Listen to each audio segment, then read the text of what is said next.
Զորավար Սեպով պատմական վերլուծական կենտրոնում շարունակում ենք մեր քննարկումների շարքը։ Բարև ձեզ։ Պարոն Ներսյան, վաղուց չենք հանդիպել, առաջարկում այսօր քննարկենք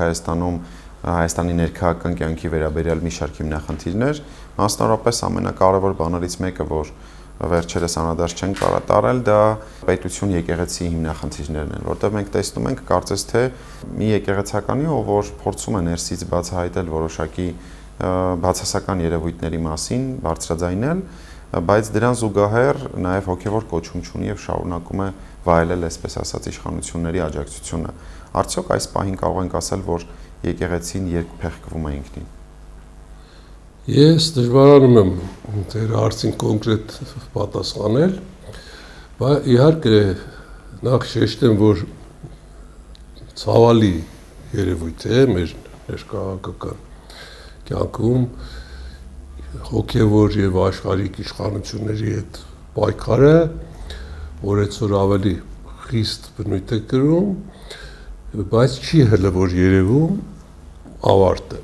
Հովանավանքի Տեր Արամ քահանան, որին կարգալույծ արեցին, փաստորեն, ինչպես վկայում են վերջի տեղեկությունները, ուրեմն սկիզբն է դնում եկեղեցու մեջ մի փոքրիկ անջատողական շարժման, որին հարողներ կան 1-2 հոգի, բայց ընդհանուր առմամբ մենք տեսնում ենք, որ եպիսկոպոսած դասը, ուրեմն ոնց որ ասած, կյանքի մահու պայքար է սկսել իր դիրքերը ամրապնդելու առումով կաթողիկոսի գլխավորությամբ։ Հիմա, տեսեք, ինչ է ստացվում, որ փաստորեն Հովհաննավանքում անցած կիրակի տեղի ունեցած պատարագից հետո ոնց որ մենք նկատում ենք, որ ինչ որ մի անջատողական ուրեմն շարժում է սկսվում հայ առաքելական եկեղեցուց, որը չի բացառվում, որ իշխանությունները մտածում են, ես ասում եմ չի բացառվում, որովհետև ես չեմ կարող Փաշինյանի մտքերը կարդալ, չի կարող, ուրեմն չի բացառվում, որ կարող է դառնալ աստիճանաբար մի կենտրոն, որը ստանա հակաթոռի նման ինչ-որ մի կարգավիճակ։ Այդպիսի բաներ ոչ շատ, բայց մեր հայ եկեղեցու պատմության մեջ ուրեմն տեղի են ունեցել։ Բայց ընդհանուր առմամբ ինձ համար միշտ կարևորվել է այն պատճառների լուսաբանումը, որոնց հիմքով այս իշխանությունների հոգևոր եւ աշխարհիկ իշխանությունների մեջ պայքարը սկսված եւ խորացավ։ Չգիտեմ, այլ առիթով ասել եմ թե չէ, բայց գրել եմ,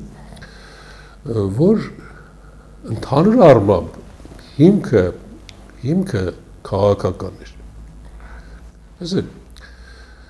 մասնավորապես 2020 թվականի 44 օրյայից հետո մենք ինչ տեսանք։ Մենք տեսանք, որ եկեղեցին կաթողիկոսի գլխավորությամբ ուրեմն պայքարում էր իշխանությունների դեմ, դրեց իշխանության հեռացման հարցը։ Հիմա քանի որ 2020 թվականի 44-օրյա պատերազմում մեր կողմի պարտությամբ պայմանավորված իշխանությունների վիճակը այնքան էլ հաստատուն չէր, որը աստիճանաբար ավելի հաստատակամության փուլ մտավ արտահերթ ընտրություններից հետո աստիճանաբար եկեղեցու դեմ պայքարը հասունացավ, որովհետև եկեղեցին մասնավորապես կաթողիկոսը ինքը հանդես եկավ որպես ընդդիմադիր ուժ, անընդհատ պահանջելով։ Բայց այստեղ հարցնում են, արդյոք եկեղեցին պետք է անմասն մնար այս process-ից, պարոն Ներսյան։ Բնականաբար եկեղեցին ըստ սահմանադրության եկեղեցին պետությունից անկախ է, բայց եկեղեցին քաղաքական մարմին չի։ Եկեղեցին քաղաքական մարմին չի, եթե եկեղեցական arczepiskopos-ը, կաթողիկոսը, ասեք, դնում են իշխանության հարց, ուրեմն նրանք պետք է հրաժարվեն ուրեմն հոգևոր դասի իրենց պատկանելությունից եւ զբաղվեն աշխարհի գործունեությամբ, բայց տեսեք ինչ տեղ ունեցավ, մեր աչքի առաջ մենք տեսանք հոգևորականներ, Բագրատ Սրբազան, Միքայել Սրբազան, որոնք սկսեցին քաղաքական պայքար։ Շատ լավ, կար հոգևորականը բնականաբար հայ առաքելական եկեղեցու սպասավորը իրավունք ունի մտահոգվելու, չէ, Հայաստանի քաղաքական ապագայով, բայց եկեղեցին պետք է հանդարտության ու հաշտության կոչով հանդես գա, մանավանդ կաթողիկոսը, որ ասում են վեհ, չէ, ինքը պետք է վեհի նման վերաբերվի եւ ավելի շատ փորձի ինքը ընդհանուր մի հաշտեցման բերել հակընդդեմ քաղաքական ուժերին, իշխանությունների եւ ընդդիմադիրների միջև ինչ-որ մի հաշտության եզր գտնի, բայց տեսեք, ես կարճ ասեմ էլի, որ ասացած կիսակ չմնա, հիմա, բայց եկեղեցին ընդդիմադիրների հետ է։ Եվ մենք գիտենք, թե ովքեր են այդ ընդդիմադիրները, եւ ըստ երևույթին նրանց գծած, մատնանշած, նախատեսած ծրագրով եկեղեցու առաջնորդվել է, ուրեմն նրանց հետ եւ փաստորեն եկեղեցու ներկայացուցիչը Սրբազան, այսպես կոչված շարժմամբ, չէ, հանդես գալը ինքնին բերեց այն համոզմունքին, որ արդեն եկեղեցին խառնվել է քաղաքականությանը հոգուտ ընդդիմադիրների, չէ, նրանց հետ է։ Հիմա բնականաբար իշխանություններն էլ պետք է սկսեն պայքար եկեղեցու դեմ, որովհետեւ նրանք ի վերջո տեսնում են մի քաղաքական ուժի իրենց դեմ հանձին եկեղեցու, որի հետևից հիմա արդեն գնում են այլ քաղաքական ընդդիմադիրներ, այսինքն հիմքում ընկած է քաղաքականը, որը սկսվեց, տեսեք, ինչից, որ Հայաստանի Հանրապետության վարչապետը հայտարարեց, որ Լուկաշենկոն քանի, չէ, Բելարուսի նախագահն է, դե ինչ, այդ նման բան, որ Հայաստանից որևէ մեկը պետական պաշտոնյա անձ ղեկավար չի գնա Բելարուս, իսկ կաթողիկոսը գնաց, հետո կարծեմ Շվեյցարիա գնաց, չէ, այսինքն երկրի հոգևոր առաջնորդը, որը սահմանադրությամբ այն եկեղեցու ղեկավարն է, ուրեմն որը ունի հատուկ դերակատարություն, չէ, մեր պետության կյանքում, ինքը փաստորեն այնում է քայլեր հակառակ իշխանությունների։ Տեսեք, իսկ ինչի առաջ այդպես առատորեն չէին վերհանվում եկեղեցականների թերությունները, կուսակրությունների խախտման ուխտերը եւ այլն։ Այսինքն հիմքում դա քաղաքական է, բայց տեսեք, այստեղ մի հետաքրքիր հարցի վրա ես կուզենայի ձեր ուշադրությունը եւ մեր հանդիսատեսի ուշադրությունը սևեռել։ Նայեք, հիմա բարդ ըստիս, հիմա շատ բարդ իրավիճակում է իշխանությունը։ Տեսեք, արդեն ամիսներ չէ, որ դրվում է պետական բարձր մակարդակով, վարչապետից սկսած, որ կաթողիկոսը, ինչպես արդեն աշխարհի կանոնով են չէ ասում, իրենք կտրիչ ներսիսյանը պետք է հեռանա, կտրիչ ներսիսյանը խախտել է կուսակրոնության ուխտը եւ այլ մեղադրանքներ, չէ, ես դրանց հիմա չեմ անդրադառնում, ուղղակի հարցի, տեսեք, էությունը, ինչու՞ է բարդությունը։ Հիմա բոլորն էլ գիտեին, այդ խոսակցությունները վաղուց են շրջանառվում, որ մայր տաճարում իրոք մի բան այն չի կուսակրոնության պահպանման առումով։ Հիմա քաղաքական հենքով արդեն երբ որ կաթողիկոսը բացահայտ մտավ քաղաքականության մեջ, հիմա այս բոլորը դուրս եկան ջրի երես, այսինքն դու խախտել ես, մենք փաստեր ունենք հեռացի, բայց հեռացի, ես չգիտեմ, կաթողիկոսը ինչ է մտածում, որովհետև նրանց հայտարարությունները, որ կոնկրետ մեղադրանքների առումով, ինչ-որ տեսագրությունների շրջանառման առումով, բացի իշխանությունների մեղադրանքներից չեն գնում են ուղղությամբ, որ հերքեն։ Հիմա իրենք կարող են բացատրել, այսպես թե մենք չենք անդրադառնում բանի, օրինակ համար մի հարցի, որը իրականում այդպես չի, չէ, բայց ծուխը առանց կրակ չի լինում։ Մի բան այդ է, որ մեր եկեղեցում ուրեմն արմատավորվել են բարքեր, որոնցից պետք է ազատվեն։ Հիմա գանք կոնկրետ ձեր հարցին, Հովանավանքի հետ կապված, որտեղ նորից պետք է գնա Փաշինյանը, չէ, պատարագի։ Պայքարը ոնց է սրվում, որ վերջը չի երևում։ Նայեք։ Հիմա ասենք կաթողիկոսը կարգալույց հռչակեց Արամ քահանային, չէ՞։ Վարչապետը իր հերթին հայտարարեց, որ կարգալույց Կտրիչ Ներսիսյանն է, որովհետև նա խախտել է կուսակրոնության ուխտը եւ քանի որ նա կարգալույց է, արդեն ինքնին կարգալույց է, փորձենք վերլուծել, էլի, ինքնին եթե նա կարգալույց է, ուրեմն կարգալույց կաթողիկոսը չի կարող կարգալույց անել քահանայի, ուրեմն Արամը կարգալույց չի, չէ՞։ Շատ լավ։ Հիմա եթե մենք այսպես մտածենք, այս տրամաբանությամբ գնանք, ուրեմն հարցը շատ ավելի հեռուն կարող է տանել, խնդիրը շատ ավելի հեռուն կարող է տանել այն առումով, որ եթե դրվում է կաթողիկոսի հեռացման հարց, ես չգիտեմ ինչ ձևով, այդ կաթողիկոսի օծած քահանան, եւ սա նշանակում է, որ բոլոր նրա նման քահանաները, եպիսկոպոսները, արքեպիսկոպոսները, չէ, որոնք կան, նրանք ամբարո կյանք են վարում եւ եթե նրանց օծել է կաթողիկոսը, ուրեմն ստացվում է բոլոր նրանք խախտել են ուխտը։ Հիմա եթե բոլոր նրանք խախտել են ուխտը, ով կարող է մատնացույց անել այն քահանային կամ եպիսկոպոսին, որը այդ առումով անապական մաքուր է ու որը լինի կաթողիկոսի տեխնացու։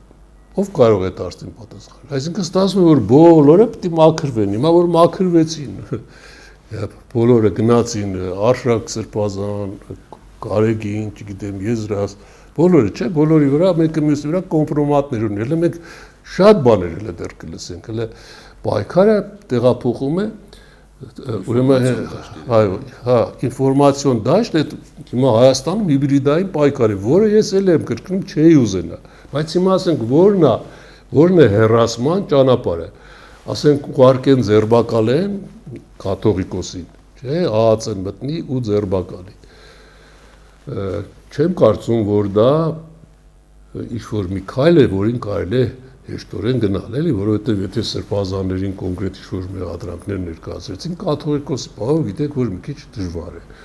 Ինչ պետք է անեն, ասենք հակաթոռ ստեղծեն, ում պետք է օծեն, ասենք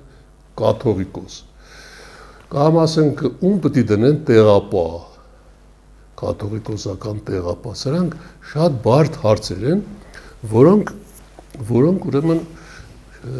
չգիտեմ, շատ նուրբ լուծում են պահանջում։ Ասենք աստիճանաբար քանդել է համակարգը, որ ինչ-որ ասում են ինչ-որ չէ, կարծեմ Արման Բաբաջանյանն էր ասում, որ 5 եպիսկոպոս կա, որոնք պետք է գնան այս առաջիկայում այդ պատարագին։ Ովքեր են այդ 5 եպիսկոպոսները, ես չգիտեմ, նրանք կուսակրոնության ուխտը խախտել են թե չէ։ Գիտեք ինչ, հիմա մի փոքր գնանք հարցի զուտ իմաստասիրական կողմի վրա, էլի։ Ասենք, այս բոլորը գիտեք ինչից է գալիս, այս բոլորը գալիս է նրանից, որ Աստծո օրենքները կամ բնական ու տիեզերական օրենքները լրիվ ուրիշ են, որոնցից կարող է շեղվել այս կրոնական կազմակերպությունները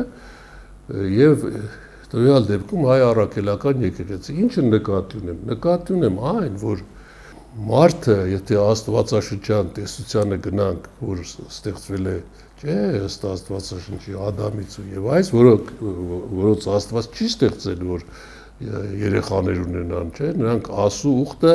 դեռեն գլխից խախտել են, այսինքն մարդը ի սկզբանե ոճրագործ է։ Եվ հիմա Աստված, եթե ստեղծել է Ադամի ձախ կողից, կողոսկրից Եվային, հետո նրանց վտարել է դրախտից, որ նրանք հետո ամուսնանան, չէ, երեխաներ ունենան եւ այլն, այսինքն կնոջը Աստված ստեղծել է, կրկնում եմ, համաձայն ես Աստվածաշնչյան տեսությամբ եւ առհասարակ, եթե գնանք նաեւ այլ, ասենք էվոլյուցիոն տեսությամբ, որ նրանք ամուսնանան։ Հիմա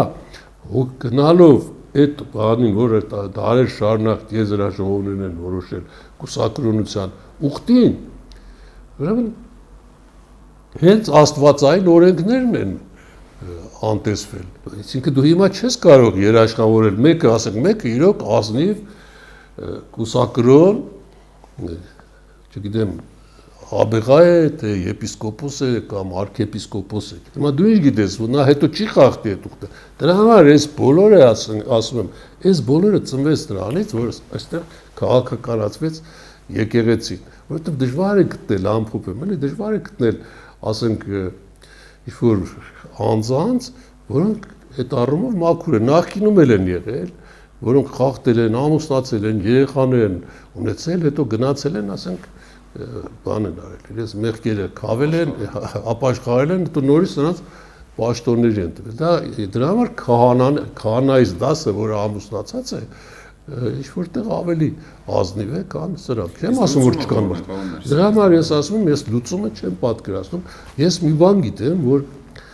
Փաշինյանի ամբողջ գործունեությունը, նրա հատկապես 1918 թվականից հետո այդ գործունեությունը մի բանի վկայություն է, որ ինքը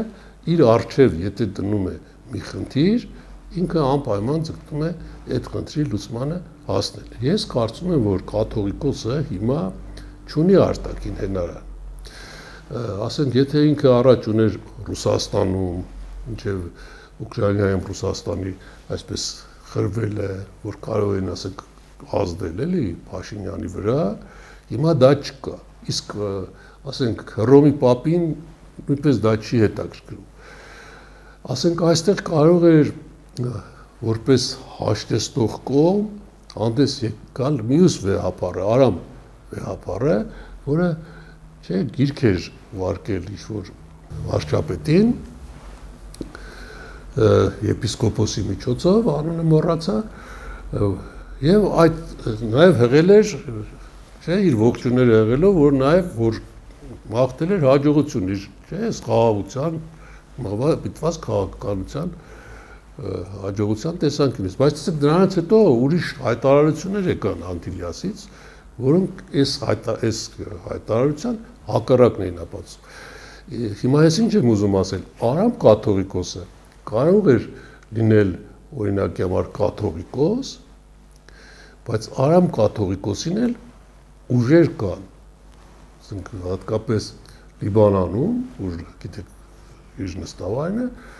որոնք չեն թողի։ Նա կախյալ է տեղի դաշնակցության կոմիտեից, որը ուժեղ է, դաշնակցությունը հիմա Բեյրութում, թերևս ամենաուժեղը Բեյրութում է։ Իսկ ինքը նրանց թեկնածուն է, այսինքն դրա համար նա չի կարողանա այդ հարցը լուծել։ Իսկ ինչ վերաբերվում է այլ թեմերի առաջնորդներից, որոնց Մաշալյան կամ ասենք Արևմտյան Եվրոպայի թեմի առաջնորդի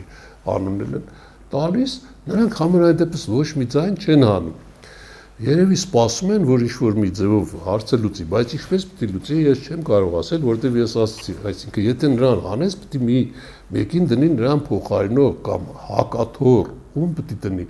Այսինքն հարցը այնքան էլ պարզ չի, ինչպես որ առաջին հայացքից թվում է։ Տեսնում եք, փոխադարձ գրողներ, նոր դեպքեր, նոր փաստեր, նոր բաներ։ Ես հարցը այսպես կսեմ ենթադրում, որ կարող է երկու լուծում լինի, էլի։ Մեկը ստեղծեն այդ հակաթեմը, մարդկանց բերեն, ասենք, ստեղծեն հակաթոռ, հակաթեմ չէ ներողություն, հակաթոռ, հենց ով անավանկը լինի նստավայրը,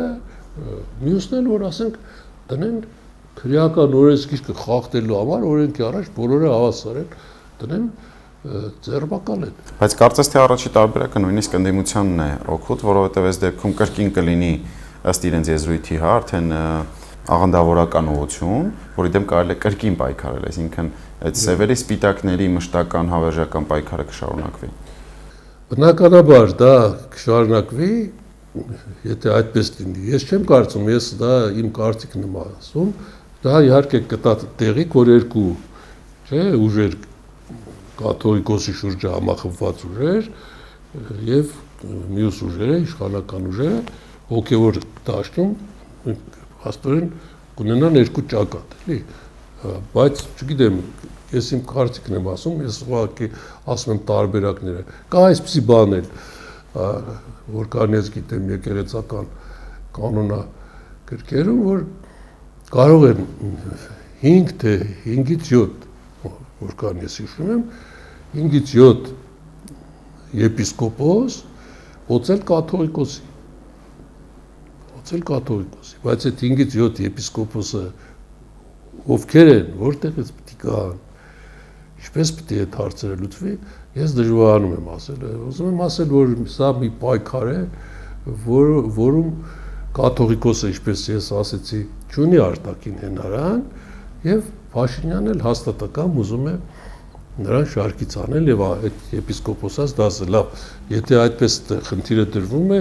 ես ասեցի, չէ, այնտեղ բոլորի վրա էլ կոմպրոմատներ կան, եթե կաթողիկոսի հետ ինչ-որ մի բան լինի կամ չէ, ձերբակալեն հետո կալանավորեն կամ ինչ-որ ճակ տա նրա ստեղծած այդ համակարգը, որի մասին տարբեր բաներ են խոսում, ես եւ հավատում եմ եւ շատ բաներ էլ կարող է ուռճացված լինեն, ամենայն դեպս ուրեմն այդ ժամանակ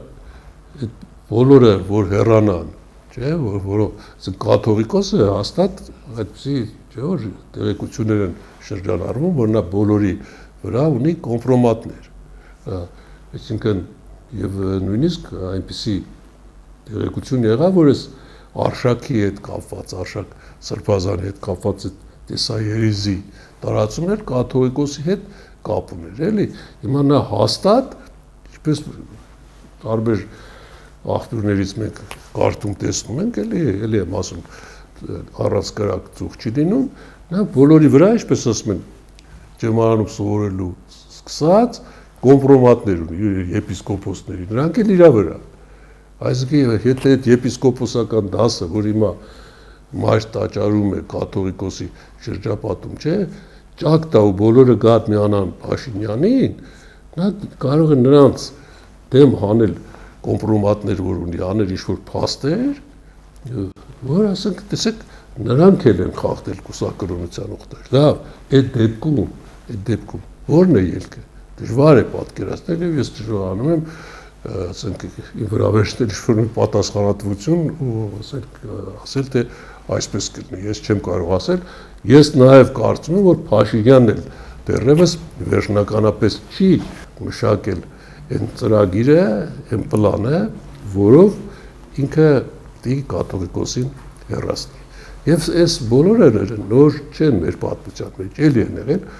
մի բան ես գիտեմ, որ եկեղեցին պետք է լինի իր բարձրության վրա եւ միանշանակորեն պարզ է, որ հիմա շատերը, որ գնացել են, փորձում են կանգնել այս հոգեվորականների կողքին, նրանք հիմա հիշեցին հայ առաքելական եկեղեցին, երևի նրանցից շատերը նույնիսկ աստվածաշունչն են չի կարդացել եւ ցավալի է, որ շատ քաղաքական ուժեր, որոնք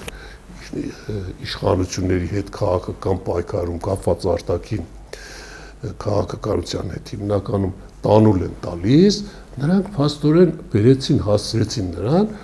որ երկու սրբազանի եւ հիմա եկեղեցուն տարան փռի բերան, ոնց որ ասում են, իսկ դա շատ վատ երևույթ է։ Նախկինում են այդպիսի բաներ եղել, ասենք օրինակի համար գնանք 4-րդ դար, Արշակ երկրորդի դեմ ոնց է եղել, թագավորին հակառադիր իշխանական նախարարական ուժերը կաթողիկոսին հանում նրա դեմ եւ արդյունքում քանի անգամ օրինակ կարելի է համեմատել, էլի, այս ներսեսին քանի անգամ Արշակը փորձեց հեռացնել, չեղավ, որտեղ նա ուծված էր, հետո մի անգամ էլ, ինչպես գրում է Փավստոսը, նա բերեց, որ հավաքեր այդ իմ ասած եկեղեցին եպիսկոպոսներին, որ գրում է խորենացին եւ նա ասում է բերեց մի անձի եւ կանչեց հիմա անունները չեմ հիշում, որ թե մեր եպիսկոպոսներին, բայց այդ թիվը չլրացավ եւ ասում են նրան, որ ինքը ուծում էր փորձում էր ուծել կաթողիկոս, դրա անունը Չումակ։ Այսինքն պարզ հստակ գրվում է, որ հետո պարզ է, որ Ներսեսը ոչ ուղղակի կերպով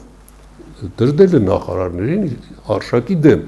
Պապի ժամանակ նա լռեց, պապը նրան լռեցրեց եւ նրա մահից հետո արդեն գիտեք հեռացրեց նրան եւ դրեն կաթողիկոս հելուն ազատ։ Կրկնում եմ, այս բոլորի հիմքում քաղաքականն էր, որը պետք է չլիներ,